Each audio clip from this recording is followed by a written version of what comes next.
Morning Anil ji, अभी हम नेहा से यही बात कर रहे थे कि रिकॉर्ड लेवल्स पर है अमेरिकी बाजार, लगातार नए रिकॉर्ड्स बन रहे हैं। हमारे बाजारों के लिए आज आप कैसे ट्रिगर्स देख रहे हैं? Good morning Priyanka. देखिए, अमेरिका में तो क्या गजब की तेजी चल रही है और पूछे मत। मतलब हर रोज नए रिकॉर्ड बनते रहे। ऐसा नहीं कि एक आध को इंडेक्स बना रहा हूँ, सारे के सारे इंडेक्स बहुत ही तेजी में चल रहे हैं।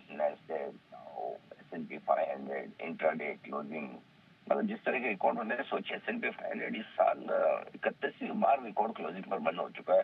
इससे वहां की तेजी का अंदाजा लगा सकता है। बट अनफॉर्चुनेटली हमारे बाजारों का उस पर कोई रिएक्शन है ही नहीं। इनफैक्ट आजकल हम देख ही नहीं रहे कि अमेरिकी बाजार में हो क्या रहा है। ये तो अच्छी बात है कि वहाँ तेजी का माहौल है। कमजोरी का माहौल होता तो शायद जरूर हम थोड़े बहुत संकेत ले लेते। एनीवे, हमें अपने संकेतों के दम पर आगे बढ़ना है। और शुक्रवार को लगातार दूसरे दिन निफ्टी हरे निशान में बंद हुआ। लगातार चौथे दिन बैंक निफ्टी हरे निशान में बंद हुआ। लेकिन अनफॉर्चुनेटली यहाँ पर भी जिस तरह की तेजी बनी है, वैसे डेटा नजर नहीं आ रहे हैं। इनफैक्ट एफआईएस की बिकवाली का प्रेशर थोड़ा सा बढ़ता हुआ ही दिखा है। इसका मतलब साफ है। अच्छा, और घरेलू फंड ने भी कोई बहुत बड़ी खरीदारी नहीं की है। एफआईएस ने कैश, स्टॉक, इंडेक्स, फीचर्स मिलाकर नेट 6,250 करोड़ की बिकवाली की है। घरेलू फंड की खरीदारी का आंकड़ा महज 500 करोड़ का है। इसका मतलब क्लियर कट है कि retail investors, traders, HNI traders, इन लोगों की खरीदारी ज्यादा होती हुई दिखी है। तो उस लिहाज से गिफ्ट निफ्टी आपको जो थोड़ी कमजोरी के संकेत दे रहा है, वो एकदम सही संकेत दे रहा है। तो हमारे यहाँ शुरुआत करने के लिए इतने मजबूत इंटरनल ट्रिगर्स है। लेकिन एक चीज मजबूत है और वो है तिमाही अपडेट।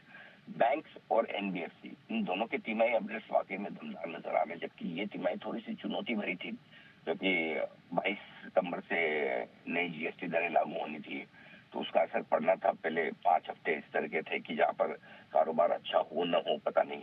लेकिन उन सबको देखते हुए भी जिस तरह के अपडेट्स आए, वो बाजार का थोड़ा सा सेंटीमेंट सुधारने की कोशिश कर सकते हैं। तो कुल मिलाकर मिले जुले संकेत है। एक और जहाँ एफआईएस की खरीदारी बिकवाली के आंकड़े देखेंगे तो थोड़ा डर लगेगा।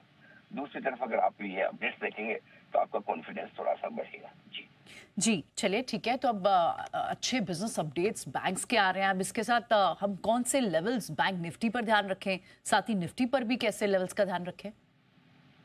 24,735, 24,835, ये वो रेंज है जो निफ्टी पर आज मजबूत सपोर्ट के तौर पर रहेगी। आसानी से टूटने वाली नहीं है।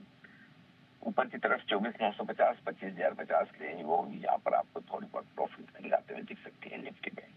यहाँ तक सवाल बैंक निफ्टी का है, जो 4 दिनों से बहुत ही बेहतरीन प्रदर्शन कर रहा है। 55,175, 55,350 ये आपके लिए बैंक निफ्टी पर सपोर्ट रेंज है। 55,725, 55,850 ये हल्की फुल्की रुकावट की रेंज है, जहाँ तक जाने की कोशिश बैंक निफ्टी की हो सकती है। तो मेरे ख्याल से ओवरऑल ठीक है। और आज भी अगर मजबूती बनती है तो उसकी लीडरशिप बैंक से ही आएगी, क्योंकि कोटक बैंक है, एचडीएफसी के, एचडीएफसी बैंक भी बुरे नहीं है, आरबीआई अच्छे हैं। बाकी ज्यादातर छोटे बैंक के सीएसबी वगैरह देख लीजिए, करूर वैश्य देख लीजिए, ज्यादातर बैंक के अपडेट ठीक है। उस हिसाब से मुझे लगता है कि बैंक निफ्टी 4 दिनों की तेजी को आज भी होल्ड कर पाएगा, ऐसा मेरा मानना है। ठीक है, चलिए, बिल्कुल शुक्रिया अनिल जी, ये तमाम सारे लेवल्स और ये ट्रिगर्स हमें समझाने के